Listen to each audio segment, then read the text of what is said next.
শিক্ষার গুরুত্ব কত। শিক্ষা শুধু মানুষকে নয়, একটা কুকুরকে মর্যাদা দিতে পারে। প্রিয় ভাই আমার, আপনি দেখবেন অনেক পুলিশ আছে, পুলিশ কোন আসামিকে খোঁজার জন্য আসে, সঙ্গে একটা কুকুর নিয়ে আসে। জানেন কিসের জন্য? আপনি জানেন? আমি প্রথমে যে তথ্যটা দিলাম যে কুকুর মানুষের চাইতে 10,000 গুণ বেশি শুনতে পারে, সে তথ্য দিতে পারে যে এখানে কোনো কিছু আছে, এখানে বোম আছে, এখানে পিস্তল আছে, এটা তথ্য দিতে পারে। প্রিয় ভাই আমার, তো শিক্ষা যে কথা বলছিলাম আমি, যে শিক্ষা মানুষকে শুধু নয়, শিক্ষা একটা পশুকে পর্যন্ত উপরে নিয়ে যেতে পারে। আসসালামু আলাইকুম ওয়া রাহমাতুল্লাহি ওয়া বারাকাতুহু। ইন্নাল হামদালিল্লাহি নাহমাদুহু ওয়া নাস্তাঈনুহু ওয়া নাস্তাগফিরুহ ওয়া নাউযু বিল্লাহি মিন শুরুরি আনফুসিনা ওয়া মিন সাইয়্যাতি আ'মালিনা। من يهده الله فلا مضل له ومن يضلل فلا هادي له وأشهد أن لا إله إلا الله وحده لا شريك له وأشهد أن محمدا عبده ورسوله. أما بعد فقد قال الله تبارك وتعالى في كلامه المجيد وفرقانه الحميد: أعوذ بالله من الشيطان الرجيم. بسم الله الرحمن الرحيم.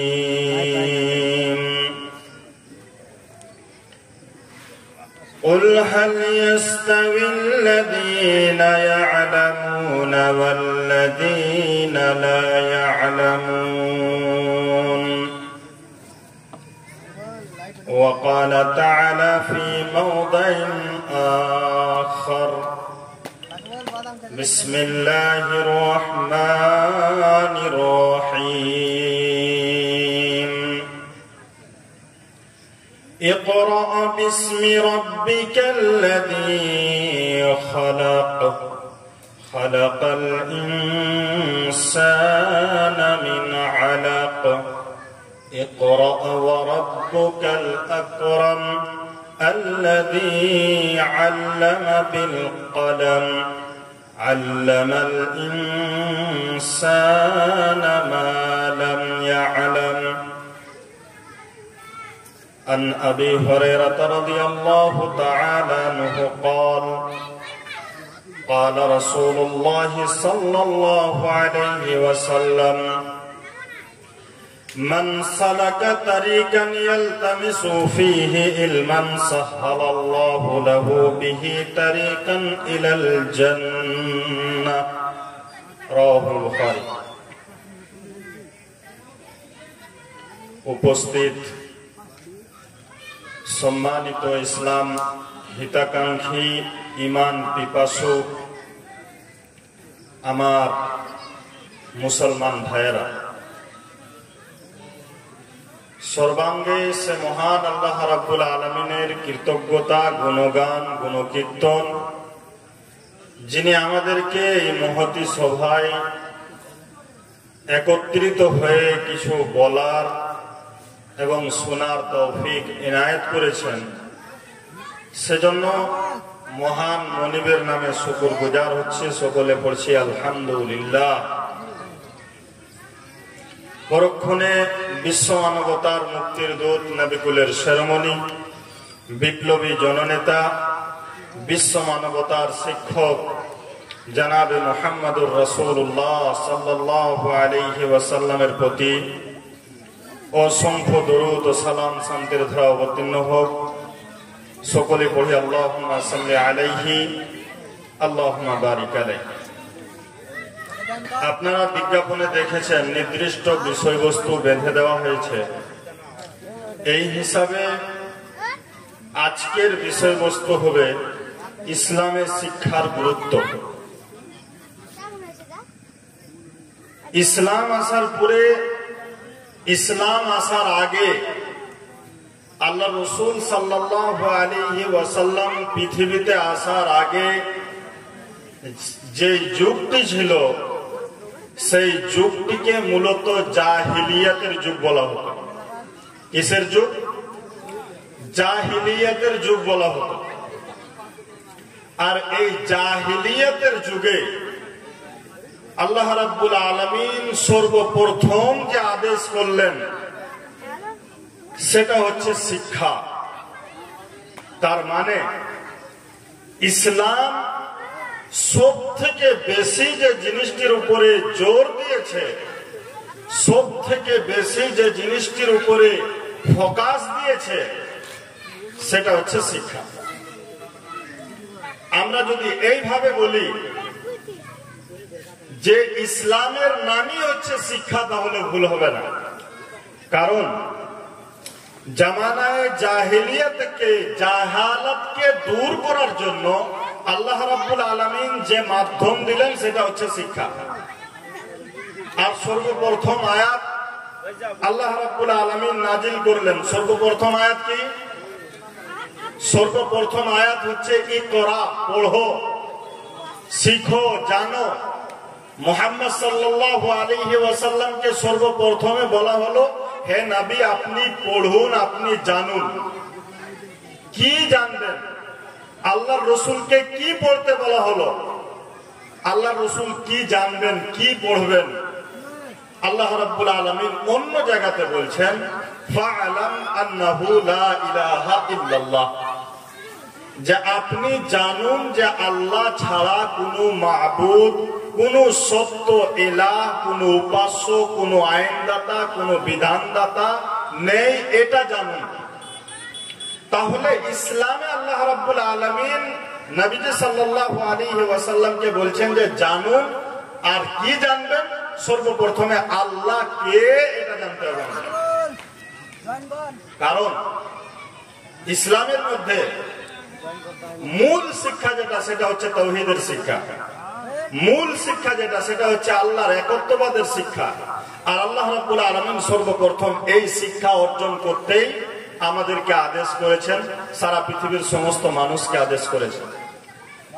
আল্লাহ রাসূল সাল্লাল্লাহু আলাইহি ওয়াসাল্লাম এখন নবী হননি, তার আগেই নবীজি সাল্লাল্লাহু আলাইহি ওয়াসাল্লাম একটা গুহাতে চলে যেতেন, যেটাকে বলা হচ্ছে জাবালে নূর।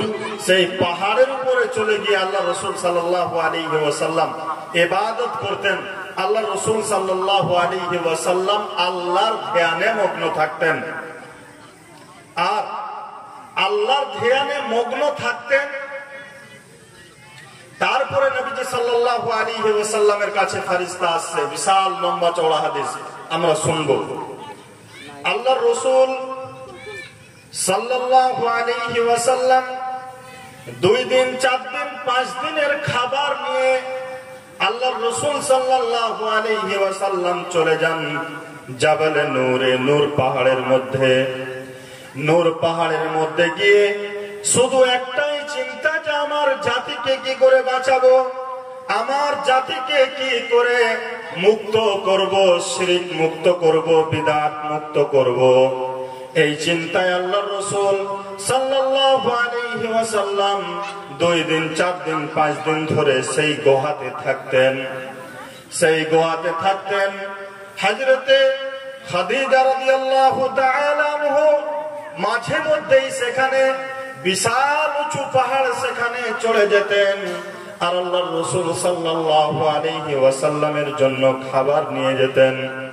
আল্লাহ রাসূল সাল্লাল্লাহু আলাইহি ওয়াসাল্লাম এরকম দীর্ঘদিন প্রায় 6 মাস পর্যন্ত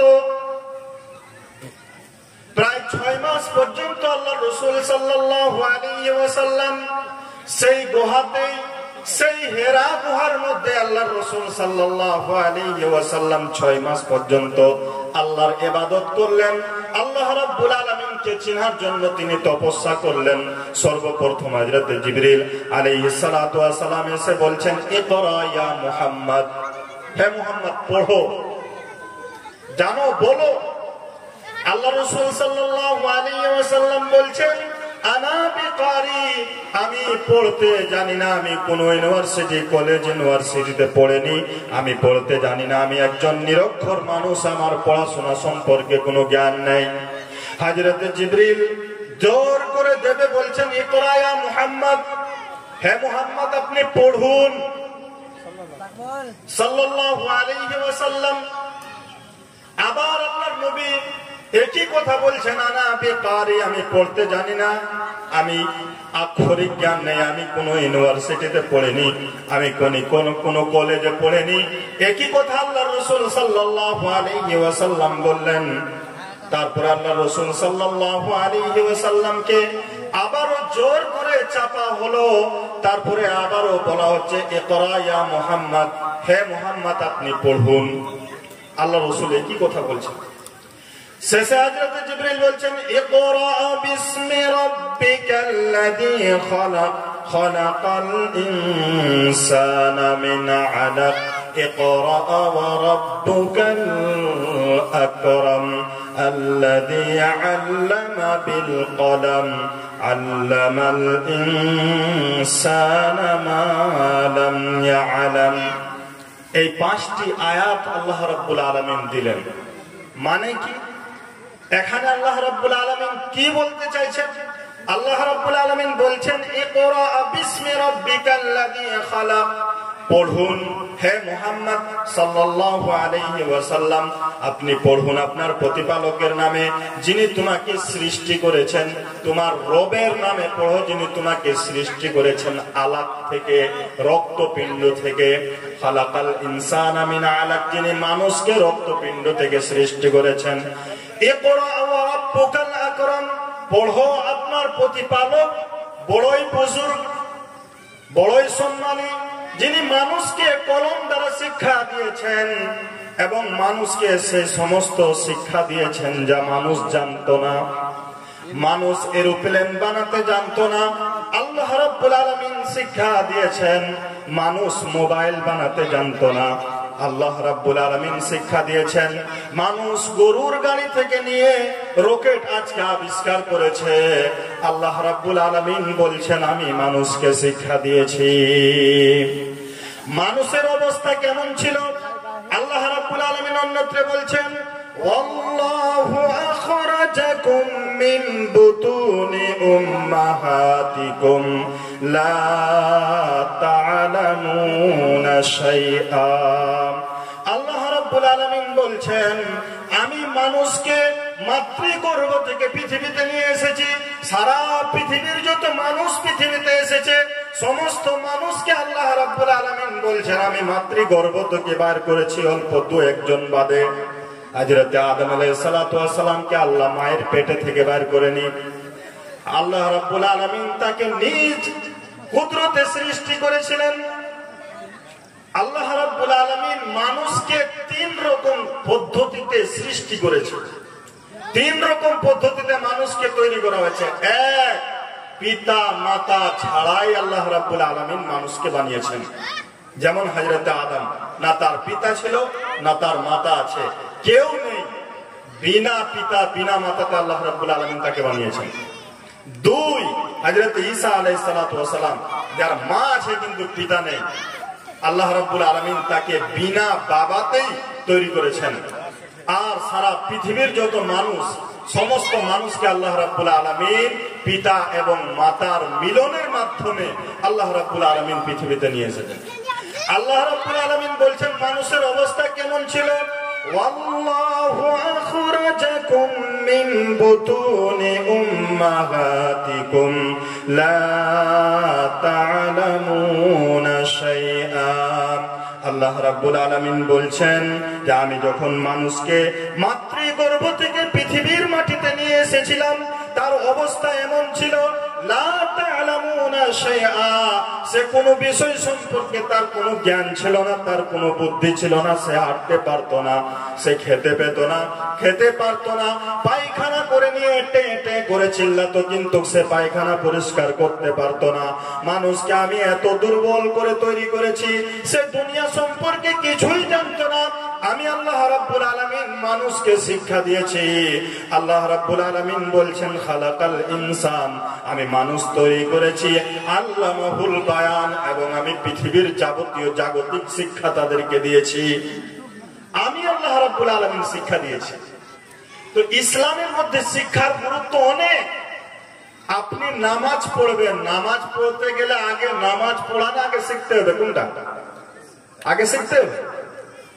ইসলামের মধ্যে আগে নামাজ নয়, আগে শিখতে হবে।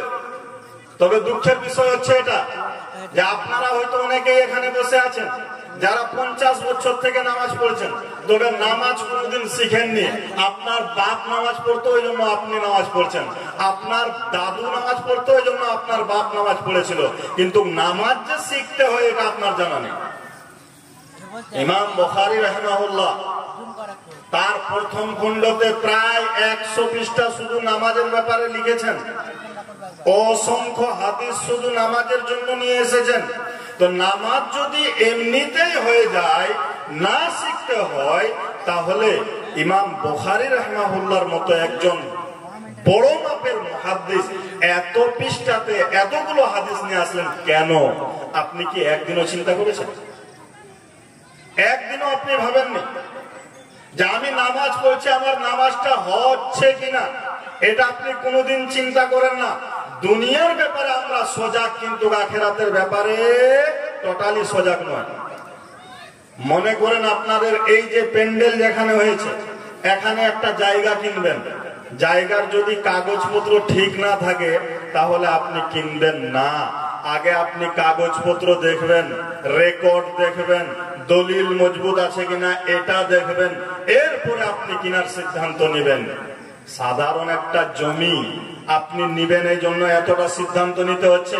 কিন্তু আল্লাহ রাব্বুল আলামিন যে ইবাদতের মাধ্যমে আপনাকে জান্নাত দিবেন, সেই ইবাদত আপনার ঠিক আছে কিনা, সেই দলিল আপনার মজবুত আছে কিনা, আপনি একদিনও কি চিন্তা করেছেন? একদিনও কি ভেবেছেন? আপনার গ্রামের ইমামকে কি একদিনও গিয়ে বলেছেন, ভাই আমি 50 বছর থেকে নামাজ পড়ছি, আমার নামাজটা ঠিক হচ্ছে কিনা আপনি একটু দেখেন তো, এই যে নামাজ পড়ছে আপনার সামনে? বলেছেন? না, উত্তর হবে না। অথচ ইসলামের মধ্যে সর্বপ্রথম কাজ হচ্ছে শিখা। নামাজ পড়া প্রথম কাজ নয়, রোজা রাখা প্রথম কাজ নয়, প্রথম হচ্ছে শিখো শিখো শিখো, তারপরে অন্য কোনো কাজ করো। প্রিয় ভাই আমার, তবে আজকে বড় দুঃখের বিষয় যে আমরা দুনিয়া শিখতে ব্যস্ত, বিজনেস শিখতে ব্যস্ত, আরো কিছু শিখতে ব্যস্ত, কিন্তু শরীয়ত শিখতে আমরা টোটালি টাইম দিতে চাই না। কারণ এর যে লাভ এটা আমরা ডাইরেক্টলি দেখতে পাই না। দুনিয়ার যে লাভ এটা ডাইরেক্টলি দেখতে পাই, কিন্তু আখিরাতে আল্লাহ জান্নাত দিবেন এটা আমরা টোটালি বিশ্বাসই নেই অনেকে। আরে হবে কিনা কে জানে, এরকম একটা ব্যাপার। প্রিয় ভাই আমার, তো শিক্ষা ইসলামের মধ্যে অনেক গুরুত্ব রয়েছে। আমরা পবিত্র কোরআন থেকে এক এক করে কিছু আলোচনা করি। আল্লাহ রাব্বুল আলামিন বলছেন, কুল হাল ইয়াস্তাবিল্লাযীনা ইয়া'লামুনা ওয়াল্লাযীনা লা ইয়া'লামুন। আল্লাহ রাব্বুল আলামিন বলছেন, হে মুহাম্মদ আপনি সারা পৃথিবীর সমস্ত মানুষদেরকে বলে দিন, যারা জানে এবং যারা জানে না তারা কোনোদিন সমান হতে পারে না। যারা জানে তারা অনেক উপরে রয়েছে, অনেক মর্যাদা তাদের, আর যারা জানে না তাদের কোনোদিন সামঞ্জস্য হতে পারে না। যেমন অন্ধকার এবং আলোর মধ্যে সামঞ্জস্যতা নেই, যেমন মূর্খ এবং জাহিলের মধ্যে সামঞ্জস্যতা নেই, যেমন যাদের চক্ষু আছে যেমন চক্ষু নেই তাদের মধ্যে সামঞ্জস্যতা নেই, ঠিক কিভাবে যাদের মধ্যে শিক্ষা রয়েছে এবং যাদের মধ্যে শিক্ষা নেই, আল্লাহ রাব্বুল আলামিন বলছেন তারা কোনোদিন সমান হতে পারে না। তারা কোনোদিন সমান হতে পারে না। আমরা দুনিয়াতেই দেখেছি, এই যে এখন CSIR, আপনারা বুঝতে পারছেন সবাই, এখন গোটা ভারতবর্ষের মধ্যে, গোটা পশ্চিমবাংলার মধ্যে মানুষ পাগল। যারা শিক্ষিত ছেলে তাদেরকে গিয়ে দেখাচ্ছে, দেখেন তো ভাই আপনার এই যে আমার বাবার ভোটের নামটা 2002 আছে কিনা। কিন্তু আপনি কি কোনো মূর্খর কাছে যান, কোনো অশিক্ষিত লোকের কাছে যান? যান নয়।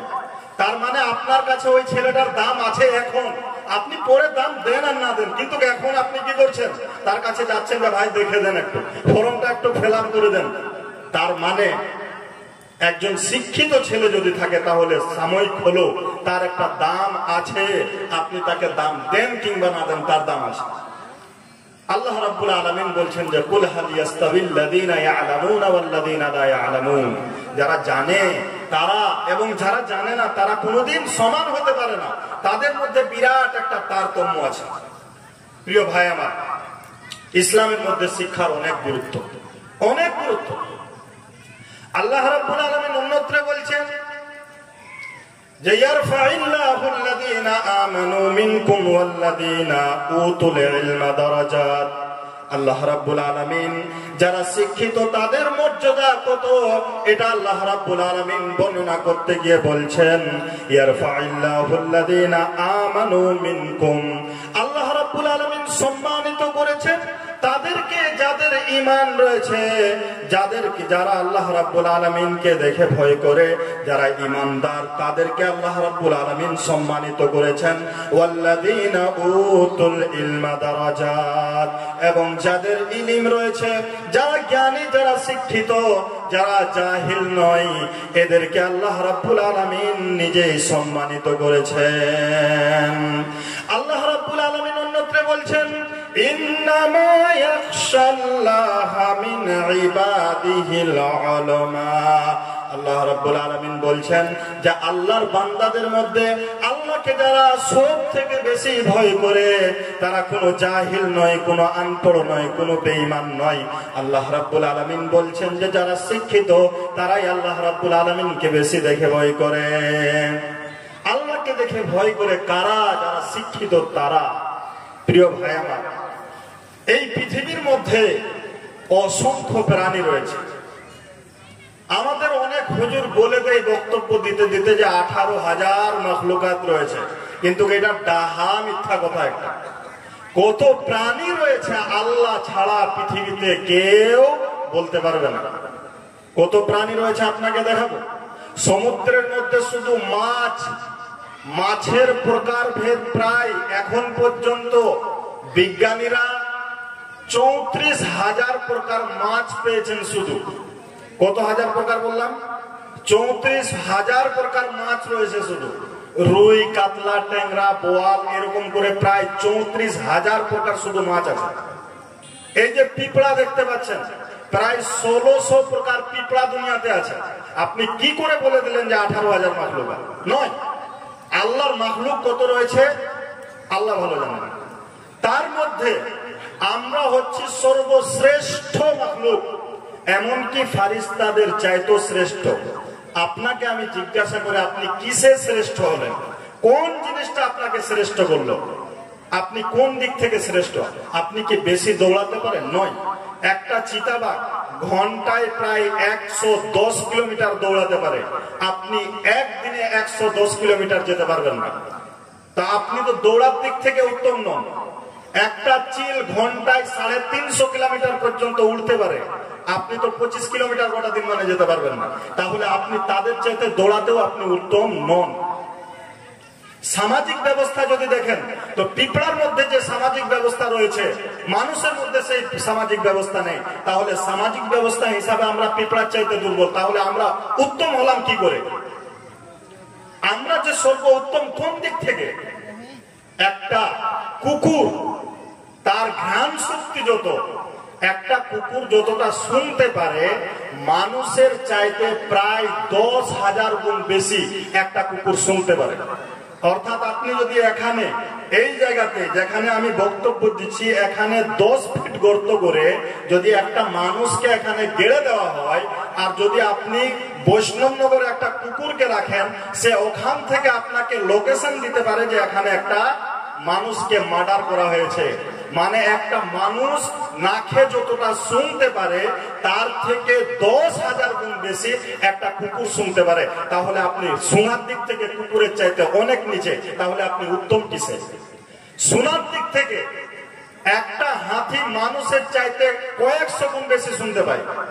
একটা হাতি যদি আরেকটা হাতি যদি এখান থেকে কালিয়াচকে যদি চিৎকার করে তাহলে এখান থেকে একটা হাতি শুনতে পায়। তাহলে শোনার দিক থেকেও আমরা উত্তম নই। তাহলে কোন জিনিস আমাকে উত্তম করলো? আল্লাহ রাব্বুল আলামিন বলছেন ইয়ারফাইল্লাহুল্লাযীনা আমানু মিনকুম ওয়াল্লাযীনা উতুল ইলমা দারাজাত। এই জ্ঞান আমাকে উত্তম করেছে, এই শিক্ষা আমাকে উত্তম করেছে। তার মধ্যে যে শিক্ষা আছে সেটার মধ্যেই সীমিত। একটা ঈগল, একটা বাজ পাখি ঘন্টাতে 300-350 কিলোমিটার উঠতে পারে, তবে এখানে এসে সীমাবদ্ধ। কিন্তু আমাকে যে আল্লাহ রাব্বুল আলামিন ব্রেন দিয়েছেন, এই ব্রেন আমি ঘন্টাতে 25,000 কিলোমিটার পর্যন্ত আমি দৌড়াতে পারি, আমি যেতে পারি, আমি মঙ্গল গ্রহ পর্যন্ত যেতে পারি, আমি চাঁদ পর্যন্ত যেতে পারি, কারণ আমি মানুষ। আর আল্লাহ রাব্বুল আলামিন আমাকে বলছেন তুমি হচ্ছে সর্বোত্তম, সর্বোত্তম।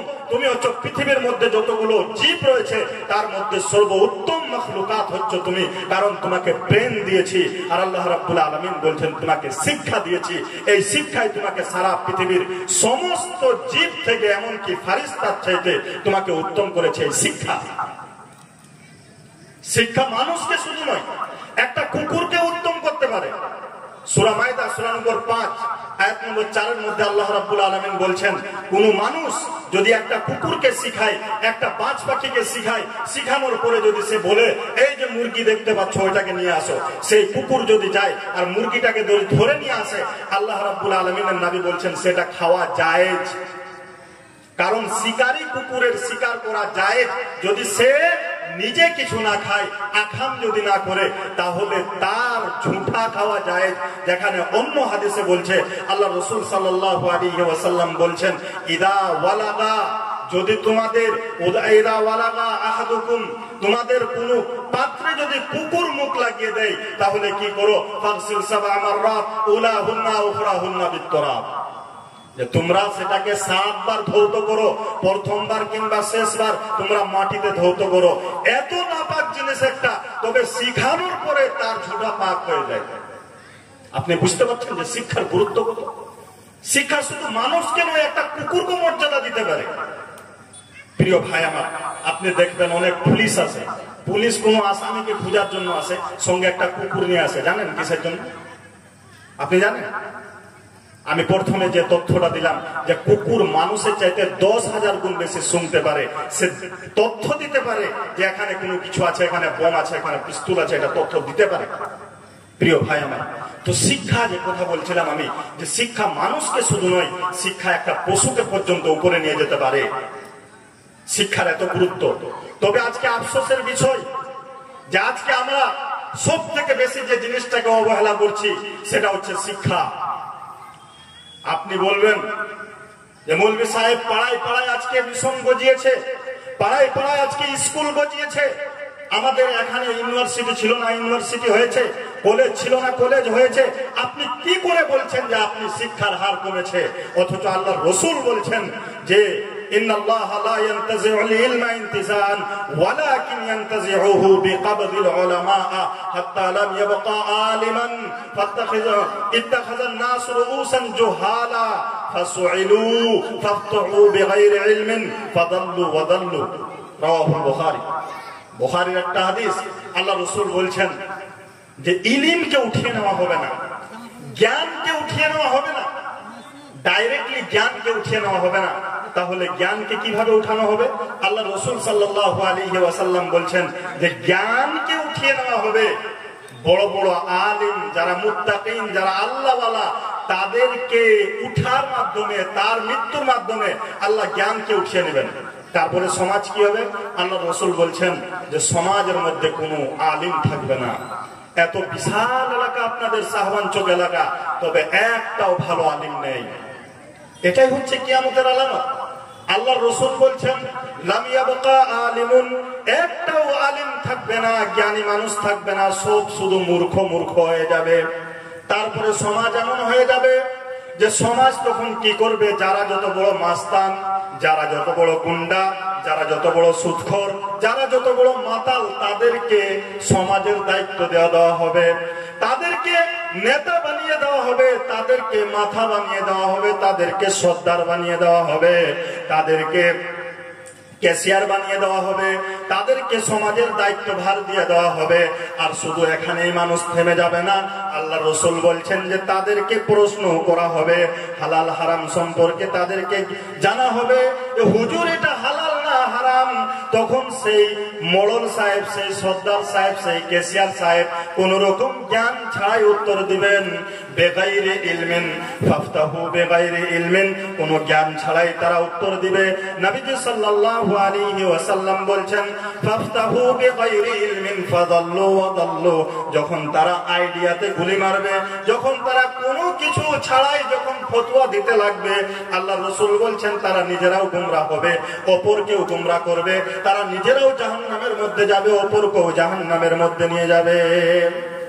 আপনাদের মধ্যে নেই?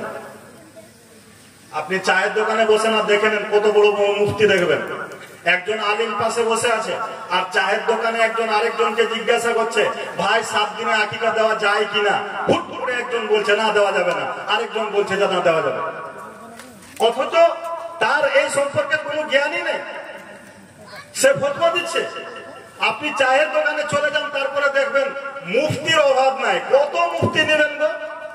চায়ের দোকানে ফেসবুক থেকে পাস করা মুফতি পাবেন, ইউটিউব থেকে পাস করা মুফতি পাবেন, অভাব হবে না মুফতির। অথচ তাকে সূরা ফাতিহা পড়তে বলেন 41 জায়গাতে ভুল হবে। আছে? আমি কি ঠিক বলছি? এরকম দেখেন আপনার সমাজ এরকমই। প্রিয় ভাই আমার, আজকে আরে জাহিল কাকে বলবেন? এখানে এই প্যান্ডেলের মধ্যে যদি 200 জন আছে, তাহলে দেখেন মেলাতে 1000 লোক আছে। এরা যদি জাহিল না হয়, তাহলে জাহিল কারা? যেখানে আল্লাহ এবং তার রাসূলের কথা হচ্ছে, আল্লাহ রাসূল সাল্লাল্লাহু আলাইহি ওয়াসাল্লাম বলছেন যেখানে কোরআন পড়া হয় সেখানে তোমরা কান লাগিয়ে শুনো। আচ্ছা, এই যে বক্তব্য দেওয়া হচ্ছে, এটা শুধু আপনাদের জন্য না, সবার জন্য? সবার জন্য। আর যারা দোকান বসিয়েছে এরা কি মুসলমান নয়? এরা সবাই মুসলমান, অধিকাংশ মুসলমান। এদের কি প্রয়োজন নেই? অবশ্যই আছে, কিন্তু কোরআন হাদিসকে অগ্রাহ্য করছে। প্রিয় ভাই আমার, তো যে কথা বলছিলাম যে মূর্খতা বর্ষণ হবে, জাহালাত উঠে যাবে, জ্ঞান উঠে যাবে, তার আগে আমরা সাবধান হই, তার আগে আমরা সাবধান হই, কিছু জ্ঞান হাসিল করি। প্রিয় ভাই আমার, এরকম জালসা করে যতটুকু আপনি উপকার না পাবেন, তার থেকে 1000 গুণ বেশি উপকার পাবেন যদি আপনি কোরআন শিক্ষার ব্যবস্থা মানুষকে করে দেন, মক্তবের ব্যবস্থা যদি করে দেন, মাদ্রাসার ব্যবস্থা যদি করে দেন, তাহলে এর থেকে কোটি কোটি কোটি গুণ বেশি আপনার লাভ হবে। তবে ওটা দেখাতে পারবেন না আপনি সমাজকে। একটা মক্তব প্রতিষ্ঠা করলে আপনি সমাজকে দেখাতে পারবেন না, ওর ফল যেটা সেটা সমাজকে দেখাতে পারবেন না। এই জন্য আমাদেরকে সোচ্চার হতে হবে। প্রিয় ভাই আমার, আমার টাইম প্রায় শেষের দিকে, কয়েকটা কথা বলে আমি আজকের মতো বিদায় নিব। তা হচ্ছে যে বর্তমান পরিস্থিতিতে শিক্ষার অবস্থা খুব করুণ। অনেক মিশন, অনেক মাদ্রাসা, অনেক স্কুল আপনারা দেখতে পাচ্ছেন, গলিতে গলিতে মিশন আপনারা দেখতে পাচ্ছেন, তবে মিশনে যে নৈতিক শিক্ষা সেটা নেই। নৈতিক শিক্ষা কাকে বলে আপনি দেখেন, নৈতিক শিক্ষা কাকে বলে? একটা মিশন, মিশনের প্রধান গেটে লেখা আছে নো স্মোকিং, এখানে কোন রকম ধূমপান করা যাবে না। তারপরে আপনি অফিস রুমে চলে যান, ওখানে লেখা আছে ধূমপান করা নিষেধ। আবার দেখেন যে হেডমাস্টার ওখানে কি করছে, সিগারেট খাচ্ছে। এটা কি নৈতিক শিক্ষা? বলেন, এটা নৈতিক শিক্ষা নয়। আপনি কোনদিন কোন মাদ্রাসার গেটে এই কথা লেখা পাবেন না যে এখানে ধূমপান করা নিষেধ। মসজিদে কোনদিন কি দেওয়ালে দেখেছেন যে এখানে ধূমপান করা নিষেধ লেখা থাকে? লেখা থাকে না। তবে কোনদিন কি দেখেছেন যে মসজিদের ভিতরে কেউ সিগারেট খাচ্ছে? দেখেছেন? আপনারা দেখেছেন মনে হয়, দেখেছেন? মাদ্রাসার কোন অফিসে দেখেছেন যে কোনো হেড মাওলানা সিগারেট খাচ্ছে? তার মানে হচ্ছে এখানে নৈতিক শিক্ষা দেওয়া হয়, আর বাকিগুলো হচ্ছে একটা ব্যবসা। এগুলো অধিকাংশ হচ্ছে ব্যবসা, এখানে নৈতিক শিক্ষা দেওয়া হয় না। আরেকটা বড় আফসোসের কথা বলে আমি আজকের আমার টপিকটাকে শেষের দিকে নিয়ে যাচ্ছি। আমাদের ভারতবর্ষ আর বিশেষ করে আমাদের পশ্চিমবঙ্গ বিশাল একটা এলাকা, এত বিশাল এলাকাতে অসংখ্য মাদ্রাসা রয়েছে, অসংখ্য মসজিদ রয়েছে। তবে এই মাদ্রাসাগুলো কেন উন্নত হচ্ছে না? আমাদেরকে উচ্চ শিক্ষার জন্য কেন বাইরে যেতে হয়? আমরা কেন ইউপি যাব উচ্চ শিক্ষার জন্য? আমরা কেন বানারস যাব উচ্চ শিক্ষার জন্য? বানারসের মানুষ কেন বাংলাতে আসবে না উচ্চ শিক্ষার জন্য? জাতির কাছে আমার প্রশ্ন। আর এই মিডিয়ার মাধ্যমে তো হাজার হাজার লক্ষ লক্ষ মানুষ দেখবে। এই পশ্চিমবঙ্গের মাটি অসংখ্য মাদ্রাসা রয়েছে এখানে। তবে এই পশ্চিমবঙ্গের মানুষ যদি উচ্চ শিক্ষা লাভ করতে যায় তাহলে আমাকে যেতে হবে বানারসে, আমাকে যেতে হবে নদিয়া, আরো অন্য কোথাও নাদুয়াতে, আমাকে যেতে হবে দিল্লিতে, আমাকে যেতে হবে ইউপিতে। কেন এখানে, কেন ওখানকার মানুষ এখানে কেন উচ্চ শিক্ষার জন্য আসে না? কারণটা কি? কারণটা আপনি জানেন? দারুল উলুম দেওবন্দ একটা মাদ্রাসা আছে ভারতবর্ষের মধ্যে। এই মাদ্রাসাটাতে সারা পৃথিবীর বড় বড় জ্ঞানীরা এখানে শিক্ষা অর্জন করে এবং অসংখ্য বই লিখেছে। এত উন্নত মানের জ্ঞান, এত উন্নত মানের হলো কি করে? আপনার প্রশ্ন হবে যে এখানে কি পানি পড়ে খিলিয়ে দেওয়া হয় আর সব বড় বড় আলিম হয়ে যায়? কেন? কারণ হচ্ছে এখানের ব্যবস্থাপনা ভালো। এখানের ব্যবস্থাপনা কি? আমি শুনেছি যে ওখানের যদি সর্বনিম্ন কমিটি হতে চায় এরপরও ওই মাদ্রাসা থেকে ফারিক হওয়া লাগবে, আর না হলে কমিটিতেও রাখবে না। ইউপিতে যদি যান তাহলে সেক্রেটারি কে হবে? যে মাদানী আলিম মদিনা থেকে পাস করে এসেছে ওই হবে সেক্রেটারি। কেসিআর কে হবে? যে লন্ডন থেকে পড়ে এসেছে ওই হবে কেসিআর। কমিটিতে কারা থাকবে? যারা বড় বড় আলিম তারা থাকবে কমিটিতে, যারা বড় বড় শিক্ষিত তারা থাকবে কমিটিতে। এই জন্য ওই মাদ্রাসাগুলো দেখেন সারা পৃথিবীকে আলো দিচ্ছে। দূর দূরান্ত থেকে আমরা যাচ্ছি সেখানে জ্ঞান সন্ধান করার জন্য। তবে তারা কেন আমাদের এখানে আসছে না? আচ্ছা, আমাদের এখানের মাদ্রাসাগুলো যারা চালায়, আচ্ছা বলেন তো কত পার্সেন্ট শিক্ষিতরা চালায়? উত্তর দিবেন কত পার্সেন্ট? যে যত বড় মাস্তান সে হচ্ছে মাদ্রাসার সেক্রেটারি, যে যত বড় দাগাবাজ সে হচ্ছে মাস্টার ক্যাশিয়ার, যে যত বড় জুয়াখোর সে হচ্ছে মাদ্রাসার প্রেসিডেন্ট। কি করে মাদ্রাসার উন্নত হতে পারে? এই জন্য দেখেন শত বছর থেকে মাদ্রাসাগুলো টিম টিম করে চলছে, কোন রকম উন্নতি নেই। কারণ হচ্ছে একটাই, সেটা কারণ হচ্ছে যে মাদ্রাসাগুলো যারা পরিচালনা করছে এই পরিচালক ঠিক নয়। দুই, এখানে কোন রকম ব্যবস্থাপনা নেই। আমি আজকে একটা কথা বলবো, কালকে বলবে আবুল কালাম তোমাকে সার্টিফিকেট দিয়ে দেওয়া হলো, তুমি এখান থেকে চলে যাও, তোমাকে রাখা হবে না। কারণ তোমার মুখ জোরে চলে, এই জন্য তোমাকে রাখা হবে না। আমি যে কথা বলেছি এই কথাটা নৈতিক কিনা, এটা সঠিক বলেছে কিনা এটা দেখার দরকার নেই। সেক্রেটারির বিরুদ্ধে গেলেই হলো মসজিদ থেকে মাওলানাকে বাইর করো, মাদ্রাসা থেকে মাওলানাকে বাইর করো। এই জন্যই মূলত আমাদের পশ্চিম বাংলার মাদ্রাসাগুলোর উন্নতি হয় না। প্রায় মাদ্রাসা দেখছি, আমি অনেক মাদ্রাসা দেখলাম, বেশিরভাগ মাদ্রাসাতে এখানে কোয়ালিটি তৈরি হয় না, এখানে মাল তৈরি হচ্ছে না। কারণ কি? কারণ হচ্ছে এইগুলোই যে এখানের পরিচালক ঠিক নয়, মানুষ পরিচালনা করে না, সঠিক মানুষ পরিচালনা করে না। যারা একবারে জাহিল, জিন্দগিতে যে লোকটা মাদ্রাসাতে পা দেয়নি সেই লোকটা হচ্ছে মাদ্রাসার কেশিয়ার, মাদ্রাসার প্রেসিডেন্ট, মাদ্রাসার মুখিয়া। কি করে উন্নত হতে পারে? এবার ওই কি বুঝবে বোখারি কি জিনিস, আর বোখারি পড়ানেওয়ালা কি জিনিস, ওই লোকটা কি বুঝবে? প্রিয় ভাই আমার, এই জন্য আপনাদেরকে বলছি শিক্ষিত হন। আল্লাহ শিক্ষাকে সব থেকে বেশি গুরুত্ব দিয়েছে, আর শিক্ষিত লোককে আল্লাহ রাব্বুল আলামিন ভালোবাসেন। এই জন্য আপনাদের কাছে উদাত্ত আহ্বান থাকবে, আপনারা যতটা পারেন আপনারা শিক্ষা অর্জন করেন, আর আপনার পরবর্তী প্রজন্মের জন্য শিক্ষা অর্জন করুন। প্রিয় ভাই আমার, আমি এখান থেকে আমার বক্তব্যকে শেষ করছি। আল্লাহ রাব্বুল আলামিনের কাছে অবশেষে দোয়া করব যে রাব্বুল আলামিন তুমি আমাদেরকে নৈতিক শিক্ষা অর্জন করার তৌফিক দান করো। রাব্বুল আলামিন তোমাকে চিনতে পারি এমন শিক্ষা অর্জন করার তৌফিক দান করো। রাব্বুল আলামিন তুমি আমাদেরকে ইলমান নাফিয়া এমন জ্ঞান আমাদেরকে দাও যে জ্ঞানের মাধ্যমে আমরা নিজে উপকৃত হতে পারবো, যে জ্ঞানের মাধ্যমে আমরা মানুষকে উপকার করতে পারবো, এমন জ্ঞান তুমি অর্জন করার তৌফিক দান করো। অবশেষে এখান থেকে আমি আমার বক্তব্য ইতি করছি। সুবহানাকা আল্লাহুম্মা ওয়া বিহামদিকা আশহাদু আল লা ইলাহা ইল্লা আনতা আস্তাগফিরুকা ওয়া আতুবু ইলাইকা। ওয়াসসালামু আলাইকুম ওয়া রাহমাতুল্লাহি ওয়া বারাকাতুহু।